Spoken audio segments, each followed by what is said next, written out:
Hey everyone, it's October 25th. We're gonna have a few more people join us, but go ahead and start now, 5:35. So obviously, in the last week, couple weeks, Gwen has put together the EMD and Gap program. So she has two forms for you guys to fill out. One is if you are a applicant, if you're looking for funding for your EMD earnest money deposit, and you're looking for Gap funding to fill out. If you are somebody with money to invest or loan, then there's another form to fill out. So she has both forms are available in they should be in the files tab. She uploaded them.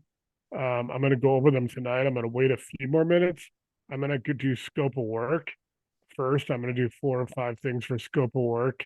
I did put two, if you guys want to check chats and write down the two websites I put down, one is Company Cam and one is myscopetech.com. I'm not going to show them. I'm going to talk about them. You can go and check them out on your own. Company Cam is free. There is a paid version, but for what everybody does in our group, the free version is awesome. I'll talk about it a little bit later. My Scope Technologies, my friend Jared Rash, he's in Denver. He has a company that does a lot of cool stuff. Matter of fact, Gwen's coming on now, so we might go ahead and do that as soon as she's able to talk. I might ask her. Hey Gwen, so I know you just got on.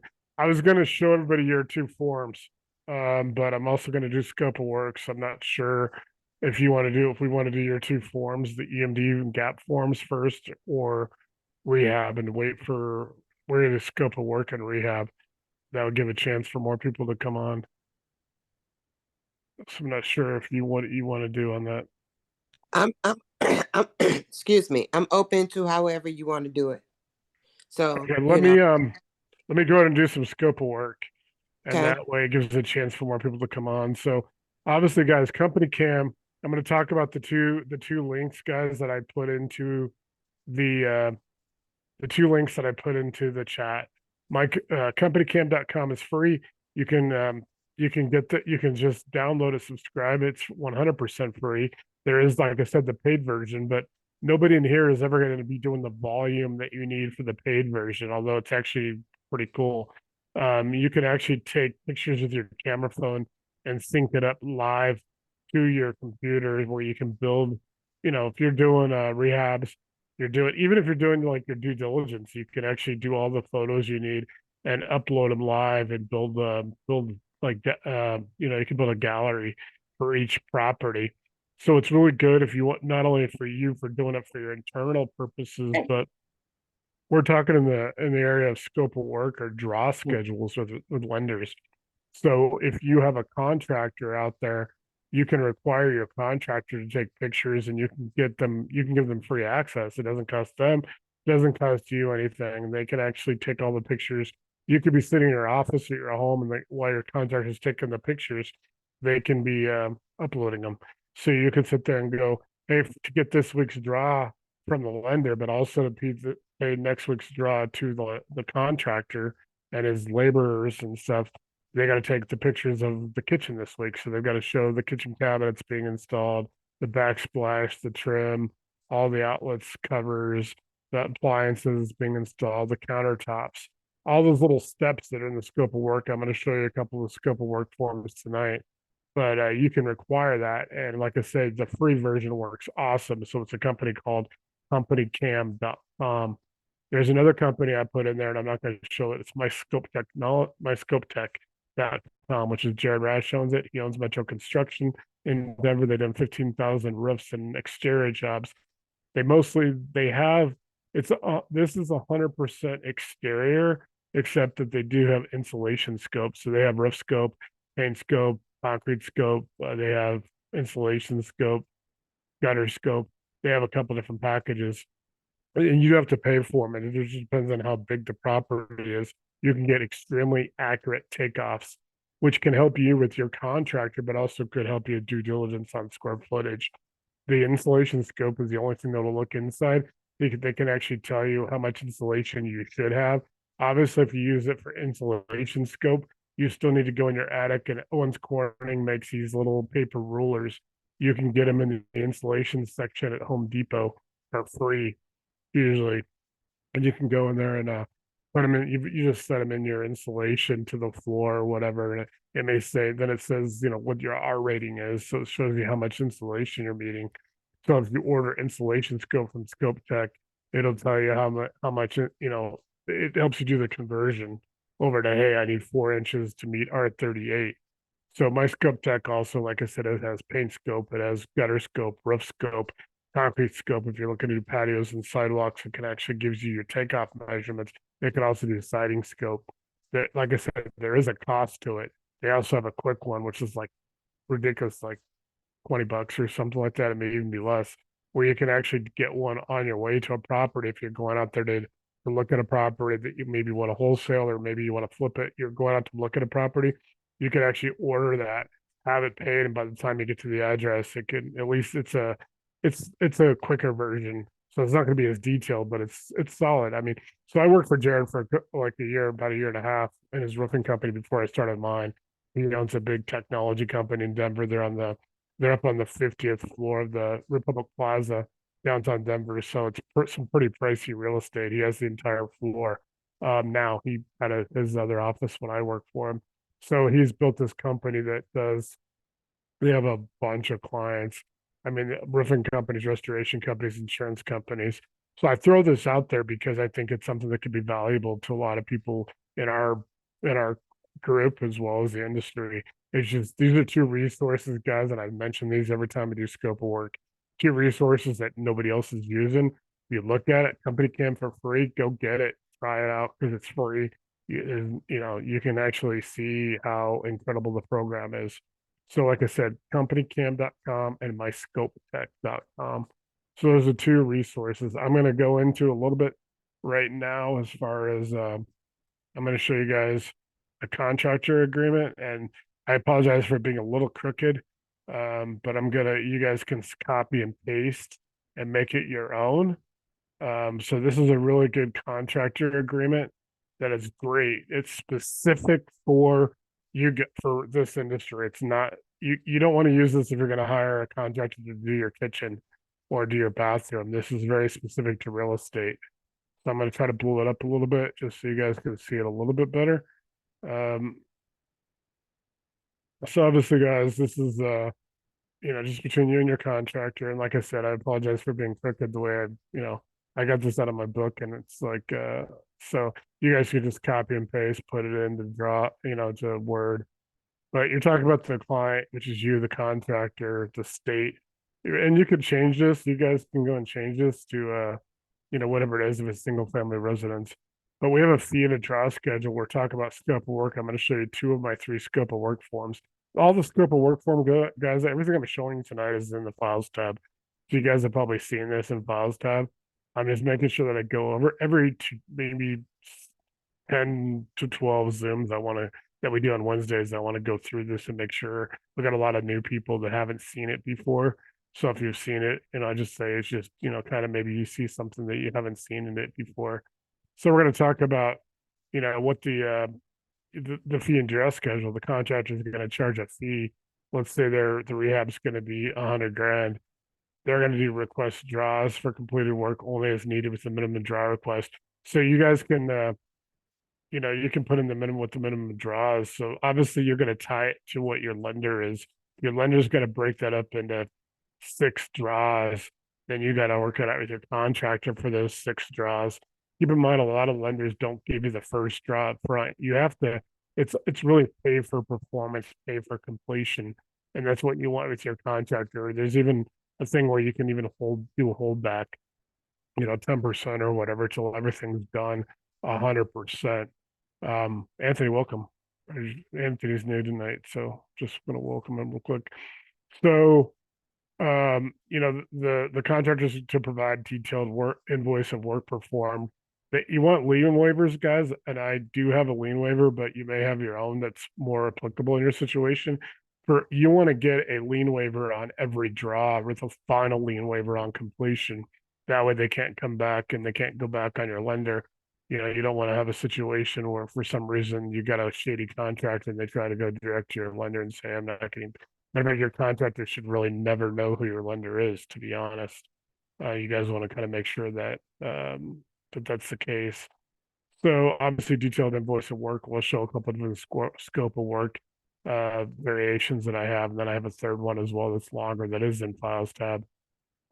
So draws should be released within 3 business days of the request.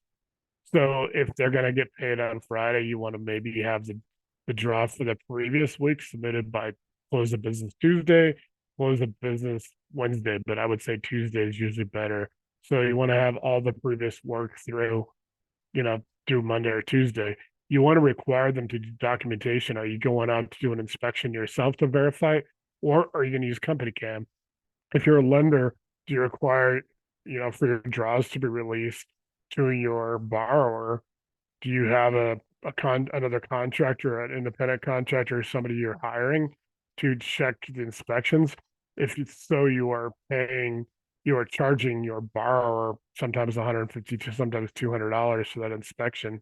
If you are, so like I said, you want to schedule these out. If you got 6 to 8 draws, you got a longer rehab schedule. If you're going to be doing rehab for 6 months, it's going to take longer. You got more structural work. You can change all the rehab schedules, but you realistically want to either do weekly draws or bi-weekly, just depending. And you want to make sure that you have detailed what is exactly required of your contractor to be paid that Friday. You definitely want to try to pay them on a Friday and stuff like that. They pay their guys on a Friday. Lien waiver should also include that they labor in a sworn statement that they have paid labor. What you want to do is make sure you don't work with contractors. All of a sudden, their people are coming directly to you saying they're not getting paid. So you may, if you want a sworn statement, you want a lien waiver saying that everything's for that week or that 2 week period is complete. You're paying for only that. Bonuses and penalties, guys. We talk about a lot of times talk about penalties. Like if you don't finish you go over every day, we're going to charge you. So there's a penalty per day to be withheld from the final draw for late completion as specified at item 10 of this agreement for scope of work. So you also want to put in there a bonus. So could the bonus equal, if they finish 5 days earlier, everything's done, it's on time, it's passed inspection. You can even put in there that, hey, we're going to pay the bonus, but you still wanted to hold back if you're paying bonuses. You want to pay the bonus obviously on completion of the final project and obviously on inspection of the what they call the AHJ, which is the authority having jurisdiction, being the building department, plans department, whatever your place calls it, the fire marshal, the fire department's an AHJ as far as International Fire Code. Some jurisdictions still use Uniform Fire Code. So if you've got sprinklers or alarms that have to go in there, or pass, do a driveway inspection for the fire department per code, or in some areas like where I live, every time if you do a certain amount of alteration to an exterior of a house, even a deck, anything, you have to actually get a fire mitigation inspection done by an independent company that's been approved. In my case, our county has approved the list of contractors who can go out there, and they'll go out there initially do an inspection. You pay them. They'll actually mark the trees, which what has to come down. You don't necessarily have to do it to actually do the work, but you have to have it completed by the time you have the final inspection. It's going to be the county that inspects it. Now, in my situation where mine is, the Evergreen Fire Department actually has a wildfire mitigation crew that's paid. They work 8 months a year. They fight, half of them go to fight fires, the other half will stay in district when they have fires. But they will actually, if you remove the trees, you can save a bunch of money. If you remove the branches and you cut down the trees and you pile them, they'll come and actually chip them for like $100, which is phenomenal because you'd pay sometimes $1,000, $2,000. It's a great system for them because they're getting practical experience. So that isn't in every jurisdiction. That's in my jurisdiction. But you guys want to think about that.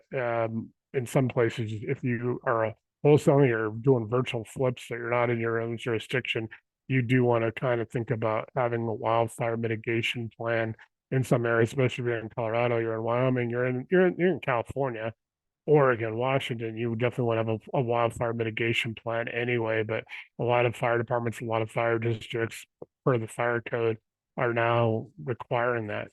So it's something to consider also. I don't have it in scope of work, but there's some miscellaneous areas. So getting back to this, you guys want to just, obviously with your contractor, bonuses and penalties. Plans and specifications, it has to be renovated in accordance with scope of work approved by the client as outlined and attached in the addendum A. Selections and allowances, client to select finished materials. Minor alterations. Keep in mind this has initials in every page, which is what you want to do in every contract that's lengthy. If it's not one page, have initials on every page. So obviously for minor alterations, even in materials, if they go in the materials that you selected are sold out or anything's on back order, and the contractor needs to get your approval before they purchase it. Otherwise, it's on their dime. You know, so changes, like I said, change orders. All the change orders have to be approved before work. Never, if your contractor does the work and they want to, and it's a change order, it depends on, I literally stick it to them, to be honest. You want to have clear communication from the get-go before the contract is signed that if they do any kind of changes or they suggest anything or the inspector suggests anything before that work is done, you need to have a change order done and addendum to the contract.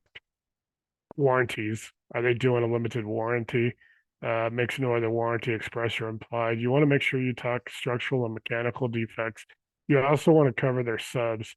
If you have a plumber, if you have a general contractor, they have a plumber, they have an electrician, they have an HVAC guy, the licensed trades, you need to ask them about structural mechanical defects. You also need to get the warranties for appliances, any of your HVAC equipment, your furnace equipment, your air conditioners, your fire alarms, anything like that. You want to make sure you've got copies of all the paperwork and it's in your name, that everything transfers to you and that you can transfer it to your end use buyer.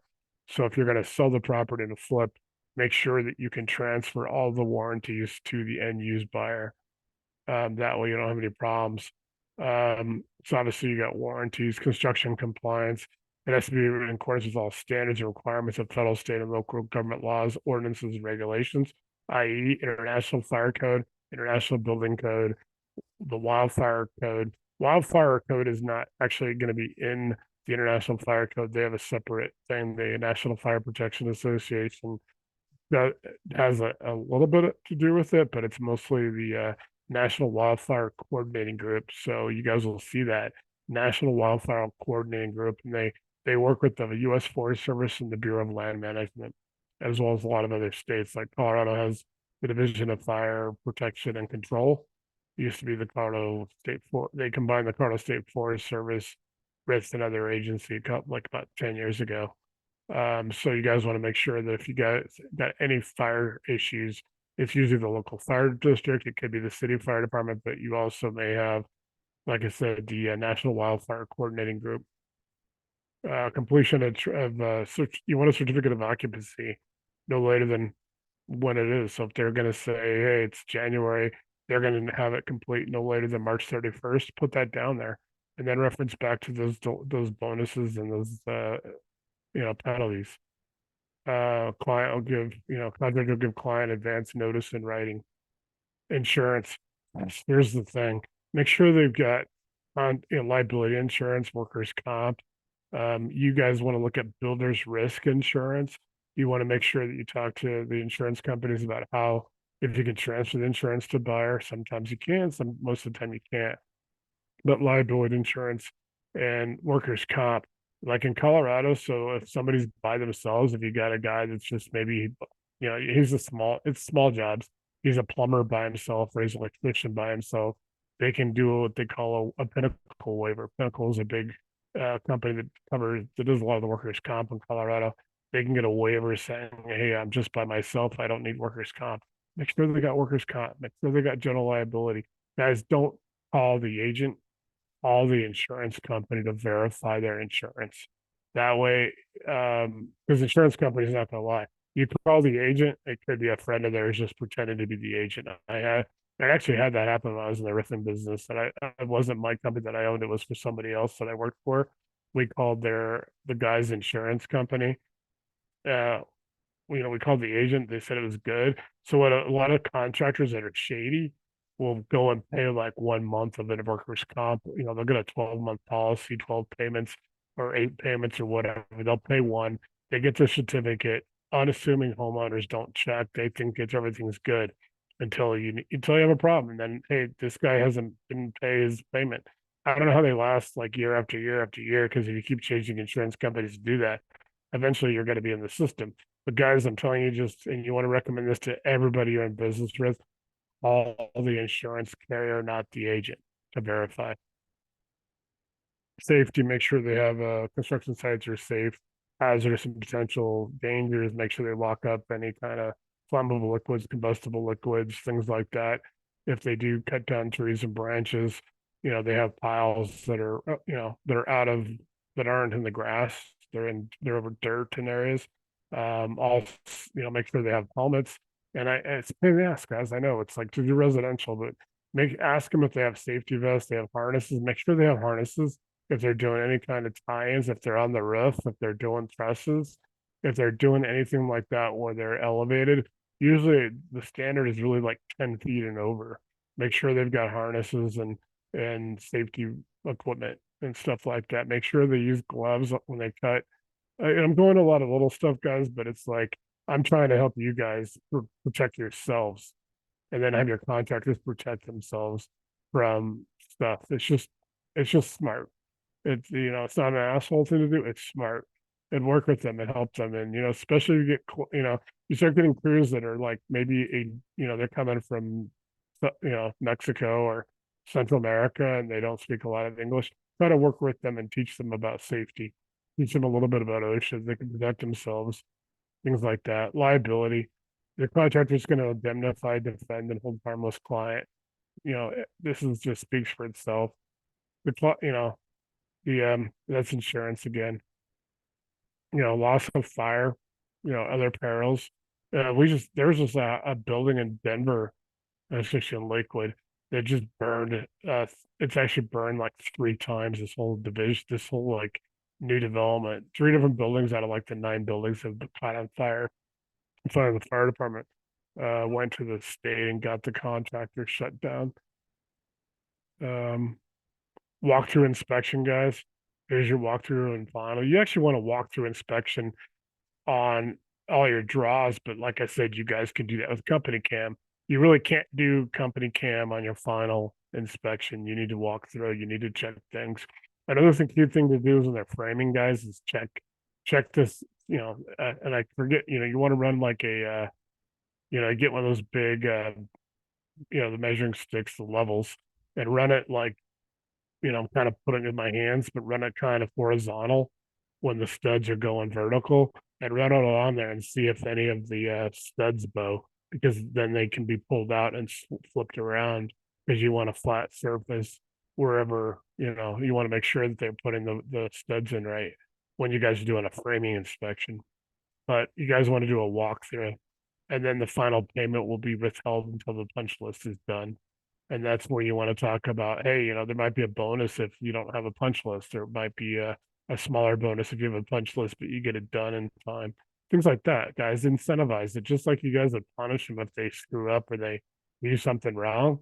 Incentivize them, give them some bonuses, give them some kudos and some respect if they finish on time and they're accurate in their quality, because that's going to keep you want to have a good relationship. You don't want to be out there looking for contractors for everything every time. You want to build a relationship with a general contractor. Now, if you're doing work, your subs, things like that, you want to, it's a lot harder sometimes to find a lot of subs if you're going to be doing the GC stuff yourself. That's when we talk about, and we can talk about later on, not tonight, but sometimes you want to talk about how to set up a project management business where you're your own project manager and you can pay yourself to manage.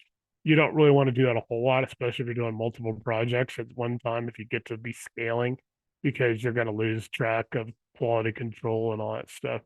Any kind of dispute resolutions, there's an arbitrator, president of Builders Association, Contractors Association, Chamber of Commerce.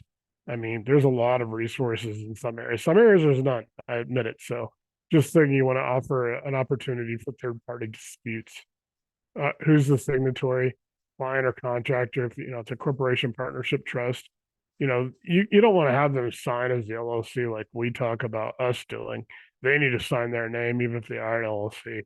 You need to be able to go after, you need to be able to to deal with them. And we see a lot of guys, we see a lot of contractors are shady. On YouTube, you can find there's a Detroit TV station consumer reporter that goes up for contractors left and right. Tom Martino in Denver, if you guys ever you can tune into his troubleshooter.com, but you can also 630 KHOW, KHOW. You can tune into his radio show and get it nationally, and he does a lot of. He'll actually help people nationally, not just in Denver. He has people calling all the time. He's really good with contractors and stuff, and he has a couple people on his staff that do a lot of stuff. Successors and assigns, no oral agreements. Again, initials, headings. What these section headings are. Obviously, builder's fee, supervision, and that is responsibility of the contractor, client signature, and contractor. Then your addendum is going to be the scope of work. So that is the contractor agreement. Let me go to a scope of work. One of them, like I said, I got 4 or 5. I'm just going to show a couple of short ones. I'm going to show 2 different versions tonight, and then we're going to talk a punch list, and then we're going to go over EMD and Gap. Hopefully, put that in place.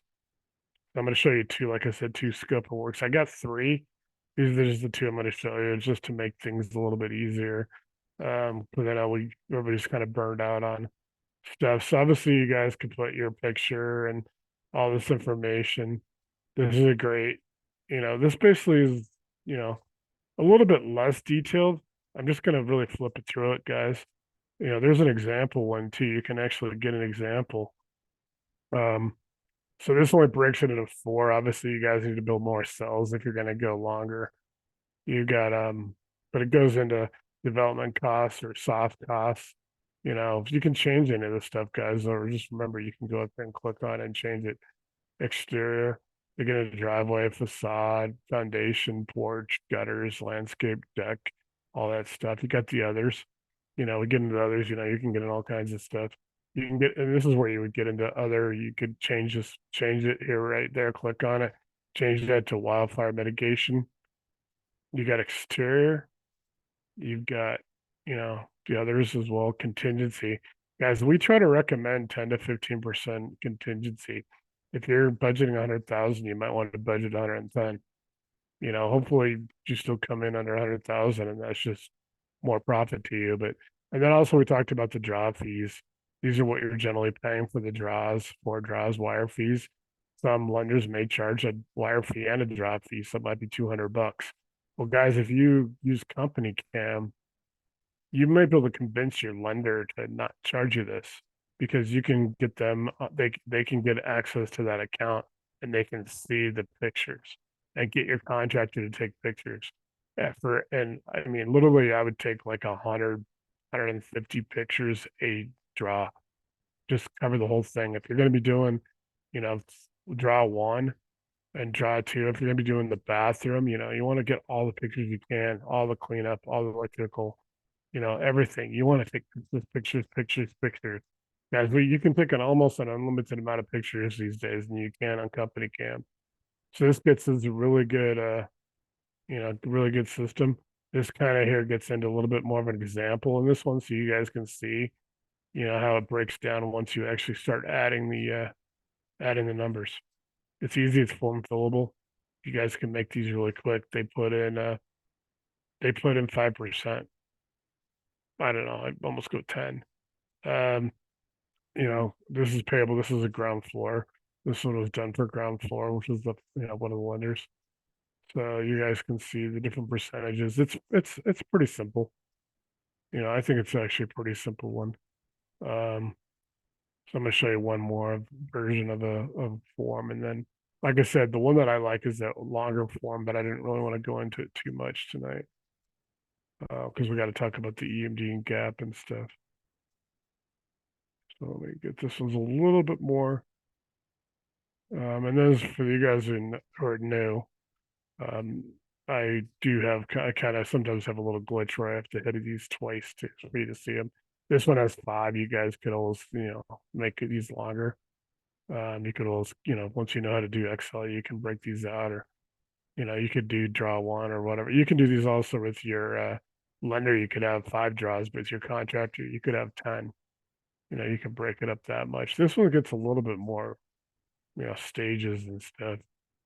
You guys see, look at it. It's a little bit more, not as much line items. The other one had more line items, and the one we have, the big one that I have in just in the files tab, really goes in a lot more detail. That's why I didn't want to show it.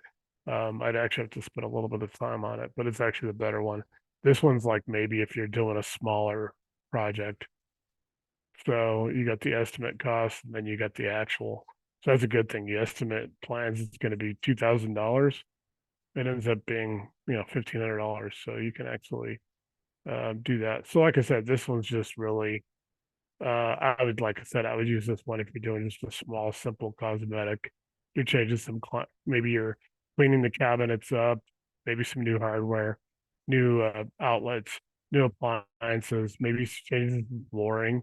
You're going from carpeting to wood. You're going to sand the floors. You're going to do some painting inside, a little bit of painting outside, maybe the trim. You're going to do some, minor work in the yard. You're going to maybe put new gutters or clean the gutters or put gutter guards, something like that. If you're going to do some minor work, this is a better one for minor work. If you're not going to have to do a whole lot of, you're not going to do structural, you're not doing alterations, you're not making an ADU, an accessory dwelling unit, you're not having to, in the basement, you're not having to put an egress window, which is a huge pain in the ass. I did one once. Those are huge to cut through the foundation. It takes special saws. You can get them at Home Depot rental, but get somebody who knows what they're doing. Don't do it yourself. I didn't do it myself. I hired somebody, but it's still a pain in the ass. I was doing it as a contractor, and I had to hire a subcontractor. So that's just a real short version of a scope of work. Um, Let me try to get to the questions real quick. No, answer. So the lien waivers, I don't have a lien waiver per se. I've got a few versions of it from when I was a contractor. I have, lien waivers are a little bit easier to just print, find one like in Google Docs or something. You can just download lien waiver. Um, I have never found one I like them. I don't send this to my contractor to have them fill it out. You're generally going to be meeting with your contractor, and you're going to want to maybe, have them. You can have them put their estimates in there to fill it out. But the final one you guys agree on definitely you need to go in there, make it form fillable, enter all the data, and then take it, have them sign it with you because you want to make sure you have a clean copy that's, you no matter what you do. I mean, you could do it that way, Anthony, but I wouldn't do it. And I've been both a contractor and been on the side where I've been brokering for the lender. So I've looked at how scope of work works. And, I think you got to have clear communication. You got to have the clear document. It's got to be signed, and you got to make sure the numbers are the right, that, you have 2 or 3 copies, one for you, one for the GC. You generally have to give one to the lender in a lot of cases. We'll talk about that a little bit, but that's just generally a good idea to have a sit down with them before you execute the contract. Now, you guys are going to see a lot of issues when people talk about contractors, even in like Jim's group, other groups, a lot of guys hate contractors. There's one guy in particular, I'm not going to his name because I don't like doing that. There's one guy I see every day on Facebook, and I would never want to be a contractor and work for this guy because he's always like, it's just some ridiculous stuff. Like you shouldn't like cheapen, like you should pay people with good wages, make sure they can pay their people good wages. If you have a good relationship with the contractor, they do quality work, they pay people, they pay their people on time, you don't have issues, you're going to make up, a little bit of what you have to pay out to get that quality. You're going to make that out on less stress and a little bit more profit overall, maybe not per project, but you want to have a stress-free work site. You don't want to have contractors walk off. You don't want to have their subcontractors walk off because that is delay. That means you might jeopardize getting it on the market sooner. Like I said, you've got the bonuses and you've got the penalties in that area at the top of the contractor agreement. So you can put in there bonuses if they're, they get all the, they give you the lien waivers. You want to get, like I said, you want to get the lien waiver for each draw, that work is done. The kitchen is done. The bathroom is done. The master bathroom is done. The painting is done. The flooring's done. landscapes done, have those, specifically, you want to make sure that they're getting, you don't need the lien waivers from their subs, but ask them if they're getting lien waivers for their subs. So if the plumber's done, he's signing a lien waiver for the GC, then the GC is signing yours. You, like I said, you could ask for more. You're probably not gonna get a lot of happy GCs, but if they're getting a copy of, a lien waiver from their sub, then they should be able to give you one. But I just, I've never really been into getting a lot from subs. When I was doing contracting, of course, I had all my subs, so I had to get lien waivers from them to give one to my customers. So again, it's another area you can kind of just make your own decision on anything really. If you want to do this virtually or if you want to have them fill it out, you could have them fill one out and give it to you, um, filled out, but you got to make sure that, you want to probably take it and then make the official one is what I'm saying. Okay, so I'm going to show the rehab punch list is the final thing, and then we'll go into EMD. So we've got almost 45 minutes, and I want to try to get this.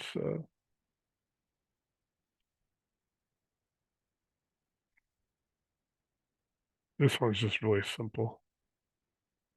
Um, I just call this, and this is my punch list. Guys, this is your punch, you can make this anything you want. So you can go in and make a punch list and see if I gotta pull it up one more time, sorry.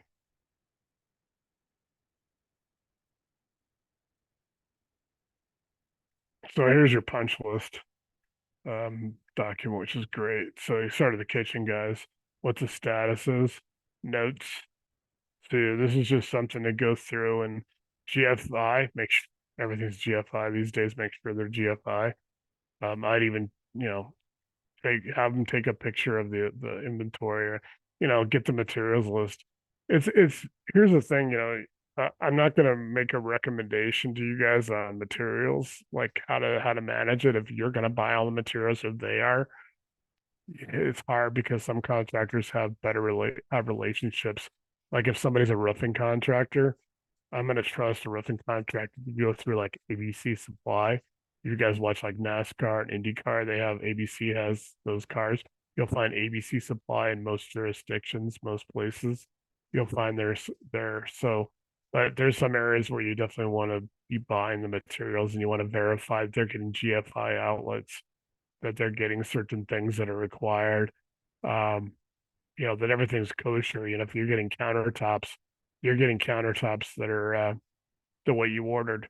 You get the quartz, so you get granite, you get simulated granite, you get wood. There's a lot of different stuff. You guys really want to start going and making friends with like the Pro Desk people and the flooring people, the appliance people, and the paint people at like Home Depot and Lowe's.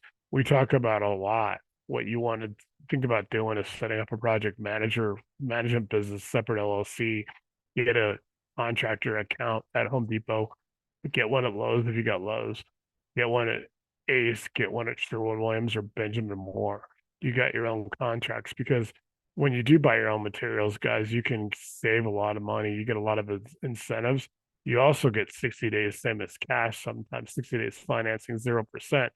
So imagine if you can go and buy all your materials for 60 days, get it installed, and you get your draws from your lender, the work's getting done. That helps you with cash management. And you want to also work with contractors that have accounts. Ask them, do they have accounts? Are they paying cash? Unless you really know the guy. I mean, it's a family friend or somebody who does a lot of work for you. Like my dad's friend Derek has been doing house, on 20 years. He doesn't have an account. He uses my dad's account, but my dad's also employed him for 20 years on different things at both houses, their old house and their new house. And he does a lot. He used to work on the bank building, and my dad's office was on the fourth floor of. They rented from a bank, his office space, and he was one of the building engineers. He does a lot of work for my dad. So unless it's somebody like that you really know, you really want to verify that your contractor has contractor accounts. Home Depot, Lowe's, Sherwin-Williams, Benjamin Moore, things like that. There's obviously some different areas and different regions where there's different companies. Menards is huge in like Wyoming. They don't have Menards in Colorado, just to the south of us. So This is just a really good punch list, guys. You start getting into these are little things, guys. These aren't in scope of work. These are just little things that you want to make sure because they're not in the scope of work. Has the stove been tested? Is it gas? Can you verify no leaks? Has the dishwasher working? Are there any leaks? You get the range hood. Is the plastic and the protective coverings removed? All the timers are right. All the time is right. Think about this. If you have an open house and you're selling, you're going to be selling this to a buyer, even maybe you're not even flipping, you're flipping it directly to a homeowner. Think about making sure that the microwave and all the timers and stuff are set to the right time. I just had a rental car in the last 2 weeks, and it was like an hour, ahead. So it kind of threw me off when I first get it. So this punch list is really great because it just has a lot of little things that aren't generally in scope of work. Are the mirrors? Go check the mirrors. If you haven't replaced a mirror and put a brand new one in there, go in there, open the door, check it out, make sure it's secure, make sure it's clean, make sure, if you can clean it up a little bit if it's a little older, because mirrors are, they can last a long time. But the exhaust fans working. Has it been the ductwork been done? Imagine being able to clean out ductwork and show people that, most of the duct companies give you a video. The sewer companies, if you bring in to check the sewer line, they can give you a video. Things like that. If you can get video stuff for you can put it on an iPad, show people during the open house, hey, the ductwork was clean. You don't have to run it like on a loop. You can actually just have it on demand if they want to see it. But a lot of these little things, this punch list is all little things. No loose carpet, check the seams, check the threads, check the transition strips, any floor squeak. If there's floor protection for the carpet or hardwood, I mean, you can put obviously rugs down there. You can also go and buy that heavy duty paper they use for when you're doing hardwood floors and carpet protectors. You can buy that stuff at Home Depot, a big roll of it. You can store it. You can use it multiple ones. You can roll it back up, use it again, throw some protection down there. Is everything vacuumed and clean? Interior, all your touch up is done, all your doors and everything's done. All the trim nose, it's all caulked. Nothing's. Go through, check all the little things, scuffs, blemishes, raw wood, bare spots. All the doors open, they swing freely. Check all the cabinet doors. Check everything, handrails, all the doorknobs. Check the fire alarms and smoke detectors. The fireplace. Is there a gas key? If it's gas operated, do the doorbells work? Smoke detectors, guys, go put brand new batteries in there. Even to the point where you hold the receipt and put it in something so you can show them, hey, I just replaced the smoke detector batteries. The guys, fire departments, you can go by fire departments. Sometimes they'll even help you with that stuff. MEP or mechanical, electrical, plumbing, check all your outlets, your switches, your covers, make sure they're all clean and or new. All the outlets are tested. Everything works. All the fans work, lights work. No exposed light bulbs. All the light bulbs work. Getting your plumbing, check all the caulking, faucet leaks, hot and cold. Garbage disposal works. Again, the thermostats, the furnace filters, duct grills, like I said, registers, all the duct work is clean.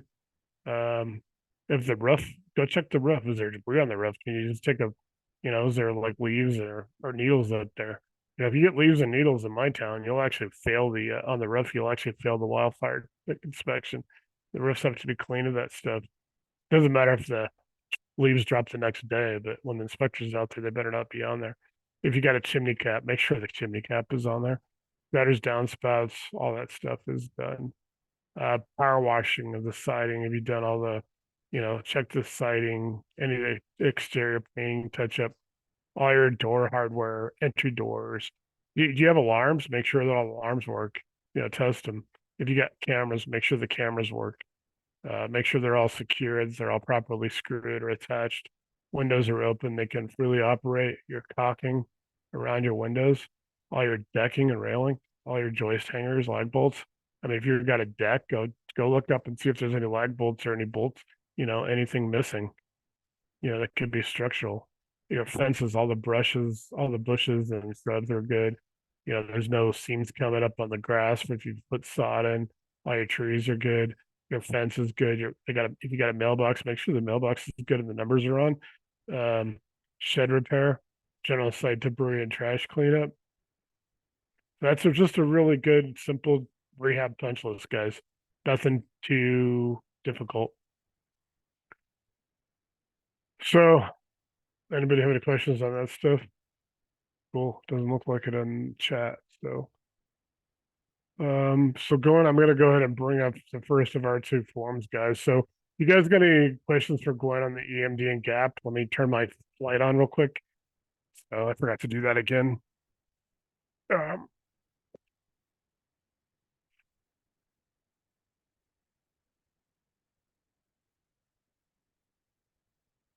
okay. So make sure, guys. So make sure. Yeah, we're gonna bring up if you got any questions about the EMD or Gap and how it's working. As if you guys need an introduction, Gwen's on now, so she'll be coordinating the EMD and Gap. We're going to be a one-stop source for it internally for the associates group. We've also got some one-on-one members. Anthony joins us. He joined the one-on-one group on Monday. All right, and he's the welcome Anthony, and so Anthony's going to be kind of coming in to talk to you guys. And while we fill out the one-on-one group, we got two more people coming into it this week, and then they're going to get a good. They're going to get a lot of some of what you guys get, but the idea is if you guys, Anthony's looking to get into real estate, and he's going to be looking to talk to you guys about what you guys are doing. So it's a kind of a cool group. It's going to be awesome. So just welcome Anthony. If you got any questions, feel free. Everybody's solid in here. Um, so a lot of these guys are really solid. So I'm going to go ahead and bring up the first of real quick. I have to give me 1 second. So we're going to do. I'm going to bring up one of them first.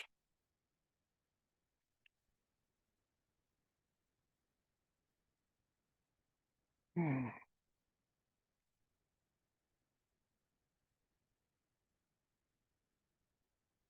So Gwen, if you want to feel free to jump in. I don't think I did unmute you. Okay, so this form right here is going to be for anyone that wants to lend their money. So the reason I put EMD and gap funding is you have the option to do either one. It's up to you. I am going to refine this because I'm finding as some of the requests come in, I'm missing some information. I was just trying to get a, a, a a template out there to condense all of the uh, IMs that I'm getting that I have to kind of like pull together. So this one right here, it's all fillable. I like fillable forms because it's easier to read. So if it was you, Nate, that was the EMD funder, when you Yeah, put your name in there, I am also going to, well, in the meantime, include your phone number and email address. But probably that is going to be some additions that's going to be made to this form, because even when it's sent to me, there's no phone number in the email thread as I would be looking for. So I'm gonna update this, but this is basically what this form is generated for, is for any investor that's willing, that wants to lend any of their resources. yeah. So this guy's is pretty good, and like Gwen said, she's going to make a few changes. Obviously, Yes, this is where you guys send this form to her yes. email address.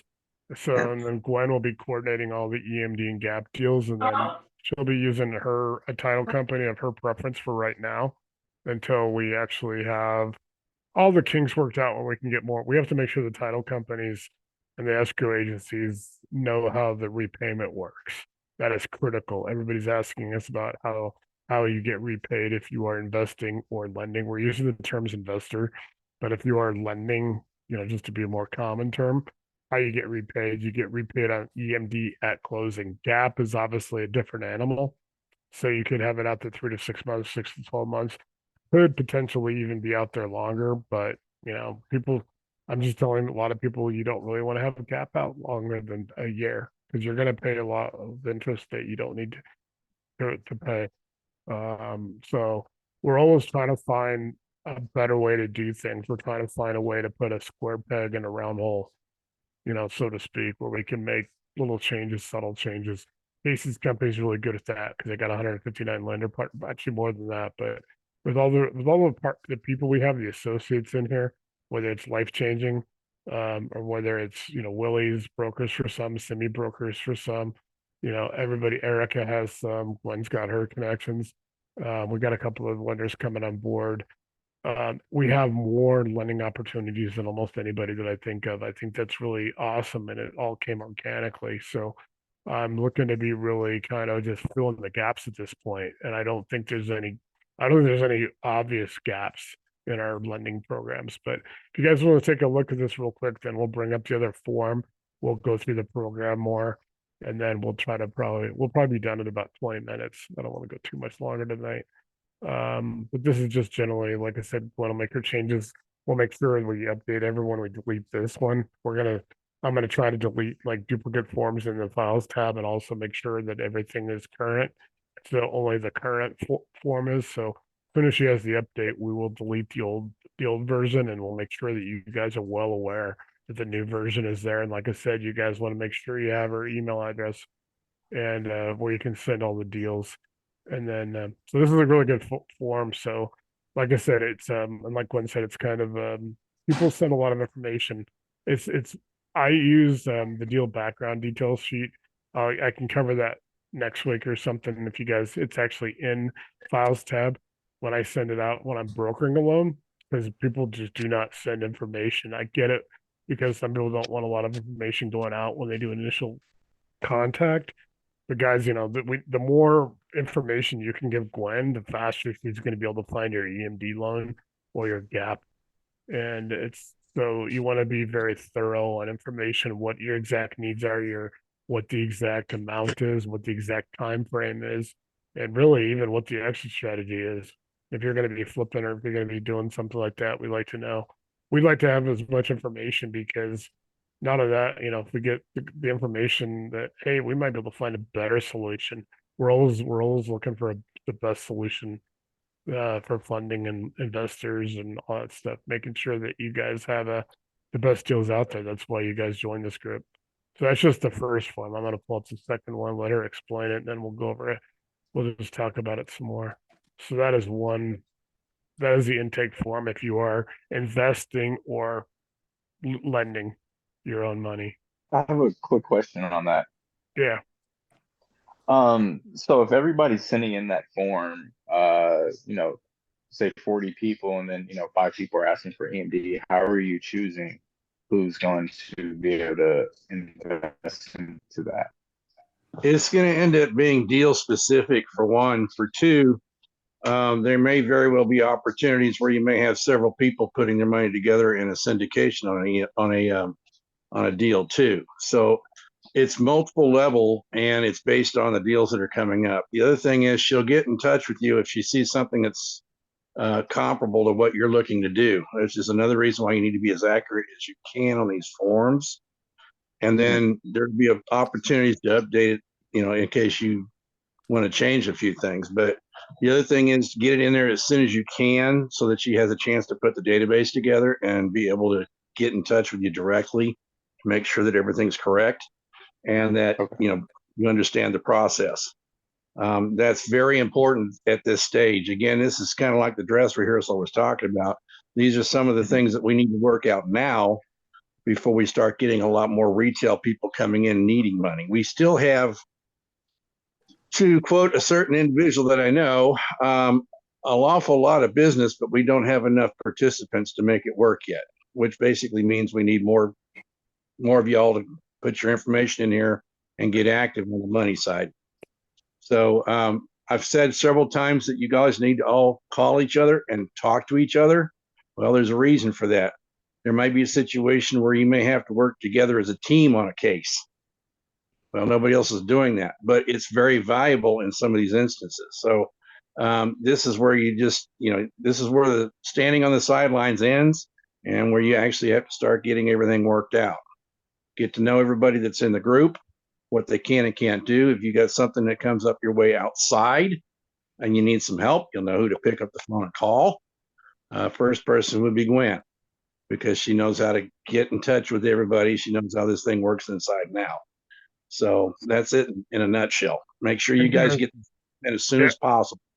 and guys, it's also going to be the case where it's not just going to be people in our group that are putting their own money in. She's got a lot of other sources.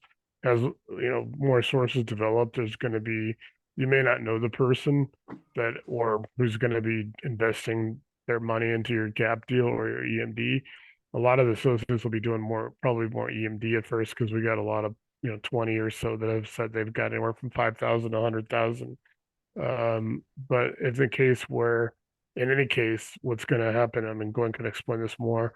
There'll be a point where I think when the final terms are agreed upon, that she will send a non-circumvention agreement to everyone. Primarily, that'll I mean, it's going to be everyone across the board, but obviously, we're going to take this to the public at some point. But you guys have first access, priority access. You guys are going to be this is going to help you guys tremendously to get deals closed. And, especially if you're doing wholesaling, you want to use EMD instead of double close. You can use the double close, the A to B, the B to C, get the EMD gap. For gap, you can, fill in your deals. But there's going to be a non-circumvention agreement. And at first, she's going to use her chosen title company, escrow, for any of the deals until it gets to the point where we know that the title companies, and especially in EMD, they understand the terms that the EMD investor slash lender, to use a more common term, although we're going to use investor, is getting repaid at closing. So, example, if they're loaning you $5,000 for EMD and they're getting repaid 10%, so $500, just for an example, they're going to get repaid $5,500 out of the assignment fee, and it's specific for that. So when you guys get down and this form gets a little bit more, guys, we can, you guys, this is form fillable now. So you guys have seen this a couple of times. It is actually the same form that I've gone over a couple of times. So Gwen just made it a little bit cleaner, and she made it form fillable. So you're gonna have there's several areas in here that it talks to. Yeah, here I'll make sure I'll just kind of go over this. It's agreed to that all parties agree this money is not part of the down payment and shall be repaid to the investor named as the interest proceeds owed upon settlement at close of escrow. There's a line in here, should the transaction not close, this is to be refunded entirely to the investor at no cost to them. The escrow agent or title company is required to provide the investor a copy of the settlement statement 24 hours prior to the closing. The repayment shall be a line item in the statement. So they need to actually have that. So it could be in the HUD one. A lot of companies, if you're doing multifamily, things like that, they're not using HUD one. So I'm using HUD one always example. In the 1300 section where you would have a broker's fee, like a private money broker, there will also, you could put the assignment fee. Let's say the assignment fee is 25,000, but now you're getting the EMD investor or lender is getting repaid $5,500. So that leads, what is it, $20,500 going to the would be the wholesaler, but obviously the seller. So we make sure that guys, the insurance company, escrow agent, title company is actually repaying the investor at closing. For Gap, Gap is a little bit different, guys. It's going to be obviously, you can be going in there for 3 months, 6 months, 12 months, hopefully not over 12 months, but we've got some lenders, some people we're talking to, and I'm out there putting feelers out too, trying to connect them with Gwen. I've got a lot of people that have said, hey, I could, they just want to know that everything is going to be copacetic, that they're going to get repaid. Gap is a little bit risky, and in some cases, but we're because we're a smaller group, and we're going to be probably, I'm going to say once excluding 101, there's 100 something people. With 101, there'll be a lot more people, but it's still going to be a pretty close group where everybody's going to know each other. So you guys are doing deals with each other, if people are funding escrow, I mean EMD, if people are funding Gap, you guys are going to know each other. It's going to make it a lot easier. But obviously, we go to the public. We have people hitting us up. We want to have this down. It may not be it may be 3 months, 6 months, 12 months before we go out to the public. Now, that doesn't mean that if you guys are out there and you find somebody looking for EMD Gap, you can refer them and all that stuff. And we want to make sure that because that helps us bring people in for the virtual program as well as building 101. which is basically one-on-one's a borrower client business partner group for you guys. So, we're trying to get the goal of having about 30 to 35 one-on-one members per associate is the goal. So that way you guys got a lot of people you can do business with, you can loan money to, you can borrow money with, all kinds of different scenarios. But you guys definitely want to read through this a little bit more. I don't know if Gwen has anything to add on this, but like you said, she will basically, once she has it secured, she's identified the source, then she'll, get in touch with you, get the final agreement. There'll be a non-circumvention agreement. Just basically, it's, we don't have to worry so much about people in here, but obviously in the public, you don't want to go through all the motions, have somebody find out who the investor is at the last minute and then circumvent them. Gwen's also doing a $300 transaction fee as the transaction coordinator that she's getting paid for doing this. So this is a lot of work, guys, for what? So we definitely appreciate the work she's put into it and the work she's going to be putting into it. The whole thing is being able to find you guys money, financial resources, capital resources. That's just more resources we have.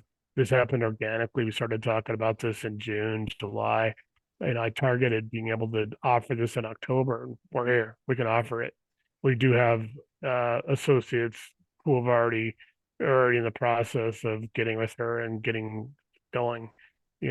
Some people have been hungry. They've been wanting to do it since August, September. We had some people chomping the bits like they could do it now.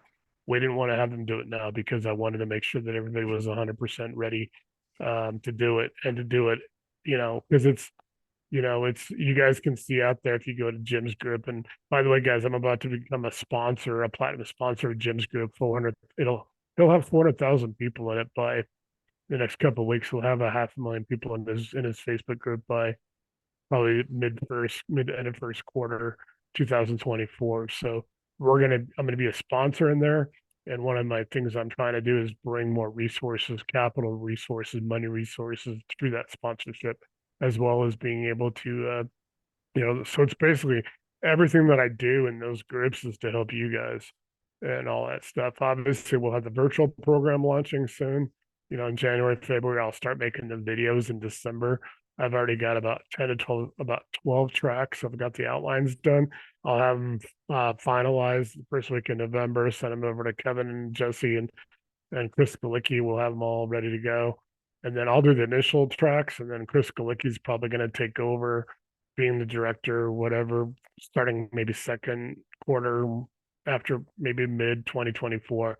He'll actually take over and be running it. There will be the 33% revenue share. If you guys have any questions on the virtual program, it's all like PMU, PMA University. There's 4 or 5 of them. They're right there together in the files tab. You guys can download all those all those spreadsheets that Chris did. Chris put a ton of work, probably close to 100 hours of work. Not only that, but he actually met with Kevin in Kansas City to discuss it, and he's met with Lightspeed several times. So he's going to be the guy running our basically our virtual system. And then keep in mind, guys, with our we've got a lot of stuff going on with the one-on-one stuff. We'll get into that more next week. Next week I'm gonna do income streams, guys, and I think Casey, we're trying to confirm it, but Casey's gonna have a guy come in and talk about novations. I'm not gonna get into a whole lot tonight, but you guys definitely want to be on. Anybody that's listening that's not on, we got 90 something people. You want to be on next week. Novations is an incredible income stream opportunity. Plus, we're also going to be talking about wholesaling our way, not anybody else's way, our way, using our EMD program for wholesaling. He's going to have a guest that's going to talk about both of those. And then I'm going to talk about our version of wholesaling. We're also going to talk about income streams. We're going to talk about LLCs and businesses. The buyer request form. I don't think I downloaded that one. Do you have that one? Can you share that one? I didn't download that one. Hold on, let me see. I can hold on, let me pull it up first. Yeah. Oh. And then I can use share screen. Yep. No worries, no worries. Yeah. Hold on a second. What am I looking for? Oh, it's in my OneDrive. All right, a second. I have a question in the meantime. Is it live now? We fill out that form, it's live. We can request for EMD or Gap? You can, Okay. All right. Yeah. Good. you can. 1 second. Hold up If you send it in before she has the form change, she might have some more questions for you of the questions she's adding. But yeah, it's live, and we do have, like I said, we're trying to keep it. You know, people who have said they got 50,000, 100,000. We're trying to keep it so people aren't going directly to them, because there are some people that want to be really passive. They want to invest and loan money into the deals, but you know, when we go public, we don't want people to go directly to, because really, if they're associates, guys, it's associate to associate. We don't want people to go out there. And Anthony, like I said in my email to you, don't, you know, we're gonna build this one-on-one group. There's 2 more people coming in this week. One, that lady that was on with you is coming on, another lady. So um like I said, you get the benefit of being one of the first people. So you can definitely take advantage of the associates group right now as well, while you get your feet wet. Can you see my screen? Yeah, I can see it. Everybody else can Okay. see it. I'm working on my iPad, so sorry for all Oh, the okay. flick back and forth. But Okay, that is the one I did, but yeah, this one looks a little bit more. Yeah, we'll go over yeah, this one. so I put this as so it's the requester's name. So I know that some people submit on their client's behalf, right? I'm cool with that. So up under, I'm gonna alter this document as well, because those names could be different, right? I would be speaking directly with whomever submitted this paperwork to me. So that's the phone number and everything I want to include in there. And these questions is very important. And I'm going to, you see where I have the red asterisks where it says be prepared Yeah, to submit breakdown. I'm also going to put an asterisk under be prepared to um, submit the purchase. I mean, your purchase agreement, not purchase order. That's my fault there. And yeah, then be specific as possible with the gap, the gap or the EMD that's being requested, right? Please, because that's going to help me with that. Also, be prepared to submit the rehab budget. I want us to keep in mind this packet is going to be almost similar to a packet that I would submit to an underwriter to get the deal closed. So this provides Nate and highlighted overview of what you expected, how much you're getting on a term sheet, whether it's 70%, 60%, whatever that is, right? You'll be able to see the payments that is going to be required under that deal it accordingly. So you can say, yeah, I think, this is a good deal. It's enough meat on the bone, with the gap or the EMD and all of that. But we just have to be specific. And if you have a expected closing date, please make sure that you notate that as well, because that's the date that we're driving towards. So our process is 10 days, right? If it still don't close within 10 days, um, of this request, because our clock starts with that investor 10 days that we say, hey, okay, I need this money or whatever. If it doesn't close, you saw that in that other agreement that the money goes back. So that means that your deal probably will die at that point. So I want you to be very mindful when I ask for documents that they're all sent at the same time as this sheet right here.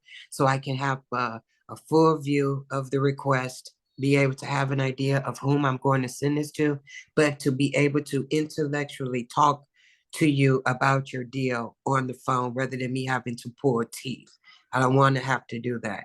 Your exit strategy is as important as any other field on this on this document. Be as specific as possible. If you have an ideal repayment plan for EMD, we have been shooting at 10%. Make sure that you notate that. If there's an inspection period, because again, we only have 10 days.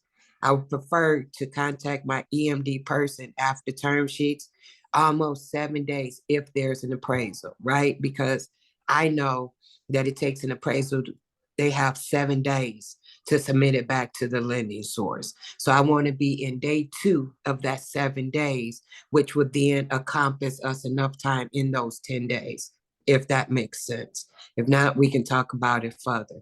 But I'm going to edit this and make some of these required fields. How you can submit the documents back to me, same way that you submit this form right here via email. Make sure it's all attached together in one email. I prefer that than have to be sifting through emails to piece these paperworks together. So if we can keep it as thorough, and I think we'll be able to work more efficiently as we move forward. That's all I have.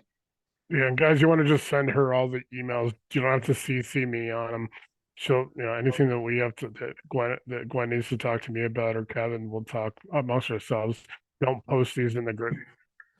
Just keep these between you and Gwen when you guys are doing them.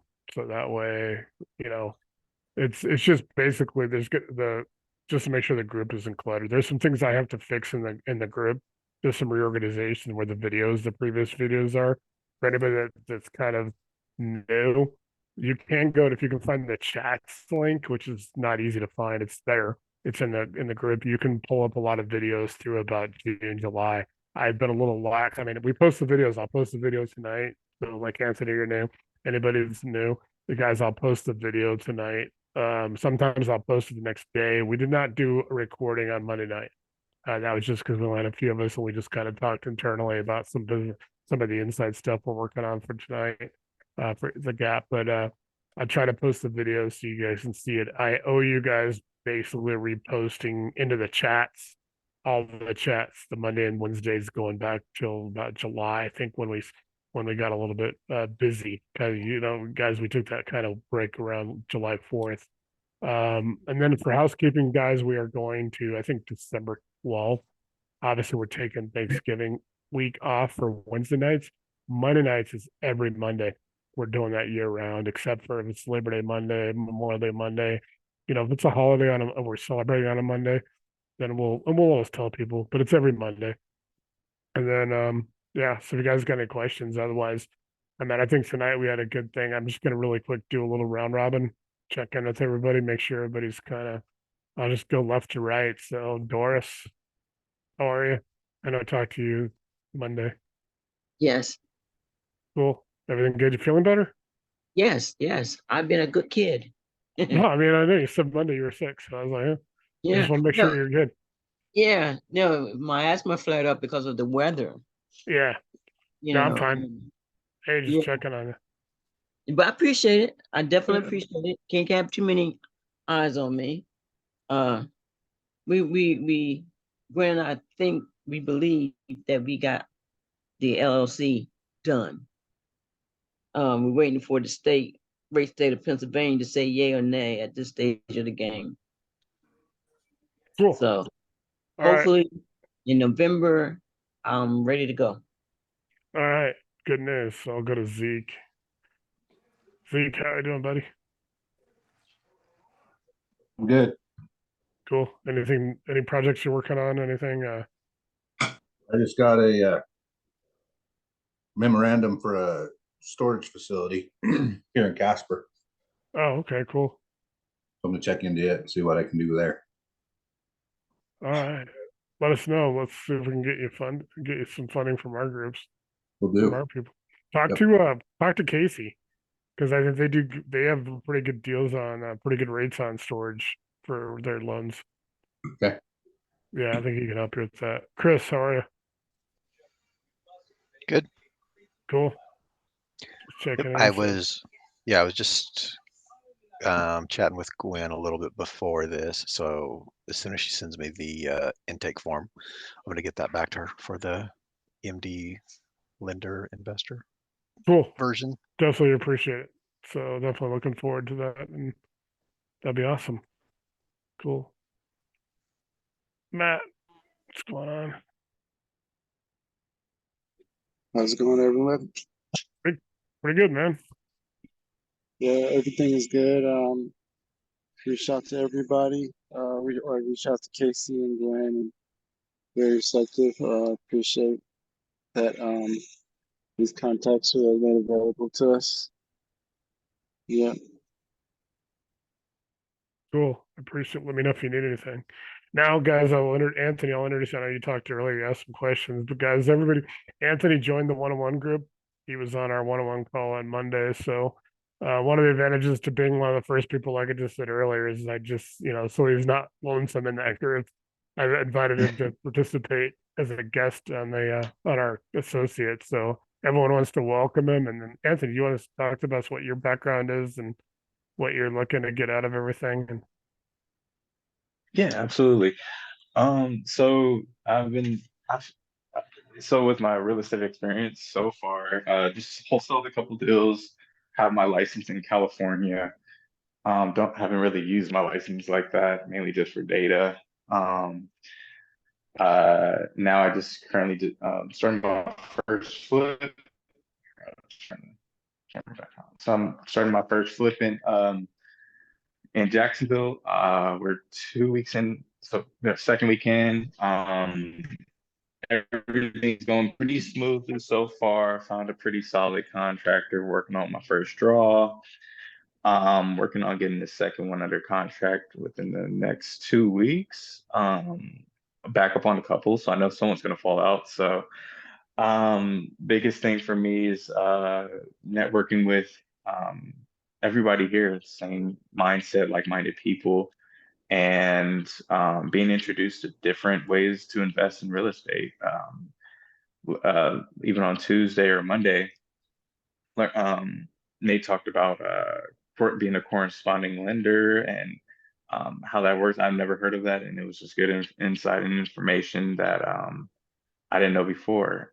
I've heard about the EMD lending and stuff, and I mean, shoot, out of this deal, I would want to do the same thing and just, lend back, 5,000 or whatever it may be, and earn passive income that way as well. So yeah, just looking to grow and scale and do more fix and flips and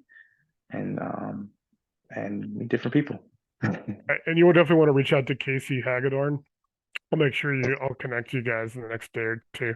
I'm trying to get him. He's got with Life Changing. We have 4 people from Life Changing. We have his boss Clint, his boss Ryan, and then we also have Addison Rosen. She's heads DSCR and some other advanced programs. So Casey, if you're doing flips, especially where you are, Casey has some phenomenal programs for that with Life Changing, and it's really easy. Willie also is brokering with Life Changing. Willie Ingram, you'll want to talk to him.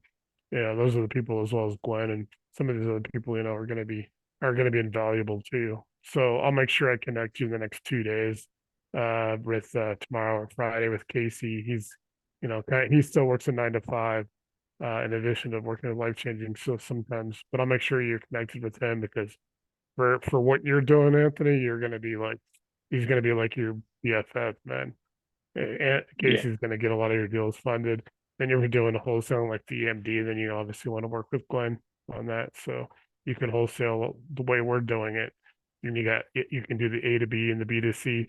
All those forms are in the files tab. So you want to look up the wholesale contract, the PSA, which is just listed as PSA, and the wholesale A to B and the wholesale B to C. You'll obviously learn how to use those. If you're you could actually make some really good money. You don't have to do anything sketchy like clouding titles and things that a lot of wholesalers do. So we try to make this a group that just everybody loves, everybody works together and works well and makes money together and supports each other and everybody's can be doing different things. So we welcome you and absolutely. you'll have some more people in the one-on-one for you, but yeah, you will. So like I said, I got to give you a guest pass until at least we have at least until we have 20, 25 people in that group, and then you're not. So Okay. you got 2 more people coming in this week. That lady that was on there, she had to fix her Venmo, and one more person has to do it on the first for business reasons or something with their accounting. Well, So yeah, I'll yeah, I mean, probably jump up to the next one soon. So to the yeah, no, associate. no, we'll look. I mean, definitely. Any other questions? Yeah. With that said, guys, I'm gonna bring Kevin on, so Kevin can obviously reach out to the group. Kevin's been working with Gwen on the EMD and Gap. He's been working on some other things as well, as usual. So I don't know if he's able to talk or not. If not, we'll get ready to sign off for the week. Um, Monday, guys, we'll have one-on-one, another one-on-one at 3 p.m. Colorado time. Any associates are free to welcome to come over. I think we had Sean Driscoll came over and met with talked to Anthony and some other people that were on there. So that was great. I appreciate Sean. Sean couldn't make it tonight. I know Ginger also wanted to be here tonight. She had something come up. So, and she's definitely feeling a lot better since she had her her little illness. But we're good. So that's awesome. And then Wednesday night next week, like I said, Casey's tentatively, it may change, but right now I think we're 90% sure that he's gonna have his guest on, his friend Tyler. Tyler's gonna, I don't know Tyler, Casey, you guys know Casey's solid. So Tyler's gonna talk about wholesaling, and then he's also gonna talk about novations, which is a great income stream. We're gonna talk about a couple other income streams, but we're going to cover LLCs again because that's something we have to do every 2 or 3 months. We have new people, LLCs, branding, talk about Zushan. You guys need branding, logos, all that stuff at ZEESHAN on the in the group. I'll put his, how to get him. You guys just remember he's in Pakistan, but I've worked with him for 6 years, and the guy's awesome. So if you guys hook up with Zishan for anything, logos, websites, any kind of branding, anything like that, he'll give you his Fiverr. The guy's solid, man. He is the best guy in the business to if you need any of that stuff. So he'll give you a good deal. So like I said, he's in the group. He's an associate. So he's one of you guys. He just does graphics and things like that instead of real estate. And I definitely appreciate him a lot. So he's a good friend. He's come on a few Zooms, but just keep in mind, guys, he's in Pakistan. So and then guys, obviously we have Bill in England and we have Helena in Australia. So we got a lot of people that we're actually global. But guys, with that said, Kevin, do you have anything to add before we sign off? Well, other than the fact that it's very important that everybody does get with Gwen because she's a natural at this, and she's not here to reinvent the wheel. She is the wheel. And when it gets down to it, that's what's going to make the difference, especially when things start, really cranking out. You're going to want to have it all organized to the point where you can expect what to get. You'll know what to expect and be able to stay ahead of the game. You don't want to ever get behind it. So just make sure you stay in touch. Everybody talk to each other and stay in touch with Gwen. When she calls you or whenever she gives you an email, don't sit on it. Get right on it. Other than that, we'll just keep on chugging here. Okay, guys. And one more thing I'll throw out before I sign off is if you especially this is for the people that are listening or watching that aren't on, and everybody actually, but if you guys have a deal, if you guys have wholesale deals to post them in the group, just in the general thing. That way you can sit there and you can use the at everyone. So at everyone, you can do that one time a day, and it just tells everybody you've got a deal. You've got a property, maybe you're wholesaling it, or something like that. Try to do it in the deals. Try not to send me everything because I'm trying to deal with a lot of the people outside trying to bring them in. I'm trying to bring resources to you guys, so I get bogged down. I'm also not trying not to compete with you guys that are brokering and things like that. You guys want an income stream. I do some of that when I am out in the other groups. I'll send stuff out, but I try not to. I'm not in the group. I'm not trying to. I'm not making a single penny. Neither is Kevin off of any of these EMD or Gap loans. The transaction fees, Gwen's charging that herself. So I just want to make sure that everybody knows that. So anything that I do income wise will be off of the virtual program, the virtual platform we started, and then I do a little bit out there from time to time, pick up a couple deals here and there. So I just want to reach out, make sure that everybody's listing your deals in the group. I'd like to do a separate thing in chats for it. We could, but people have a hard time finding chats. So I wanted to at one point, and now we got almost 100 people. That would be really cumbersome. So just feel free to go ahead and just list your properties, your deals in the main group. And then if you need financing, you got at Willie, you got at Simi, you got at Casey, and Casey's obviously got his bosses Brian and Clint, Klint. So it's Clint with a K, and Addison Rosen with she does DSCR. Keep in mind, guys, also just like Ari, Addison is also a former IDF, Israeli Defense Force officer. She's an officer like a captain or something like that. So she's obviously, like Ari probably has a lot on their minds these days, obviously with everything, the events going on over in Israel. but keep that in mind. But if you guys need anything lending wise, those are some of the people that go through. If you guys are needing EMD and Gap, go through Gwen. And then if you guys are needing anything else, you know, you got Willie, you got Simi, you got Casey. So you got a couple really good people out there that can get deals done for you. If you guys are looking for, you know, to buy rental properties for income at CAM, ARIA, and Cameron Berry. Cameron will you get on Cameron's queue. It takes a little while because he's got a lot of people he's talking to. He's an associate. He was in our OG group along with Matt. He can help you start out with 2 or 3 properties up to 50 rental properties. You guys have heard him talk, so you can go through and you know, talk to Cameron if you guys are interested in that, getting this queue. You know, if you're thinking about doing something first quarter like that in the spring, get on Cameron's queue now so you can have that conversation with him before the end of the year. Yeah, and also Gwen. Gwen's awesome. Erica's been taking some time off. You know, guys, Erica's spent 10 years at Wells Fargo as working in the mortgage. She was a exceptions, you know, an officer, obviously Gwen. So those are the people to talk to: Gwen, Simi, Willie, Casey, things like that, primarily. And then yeah, guys, reach out to me if you got any questions. I'll get some of the stuff uploaded. I'll get tonight uploaded, and then I will get some other things uploaded. And over the weekend, I will. I'm going to start working on cleaning up the videos, so you guys have the videos going back to January. So that way you guys can go and watch although a lot of this stuff changed, you know, really in July and August. So that's why I got to get those videos to you guys can catch up. You know, when we started talking about doing EMD and Gap, as everybody knows, it kind of happened organically. Anybody that was on prior to probably June or July knows we talked about EMD and Gap, but we weren't going to get involved with it. It just became necessity. And I think we're going to have the best EMD and Gap program out there.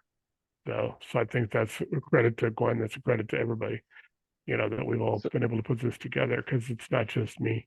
I don't take any credit at all. I think you guys deserve all the credit for everything. So with that, guys, I'm going to sign off for the night. I thank everybody for coming on who's watching.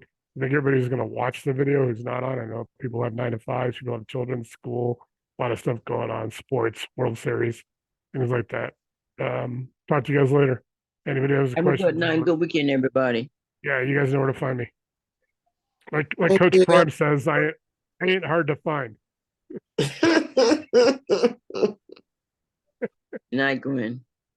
I appreciate it.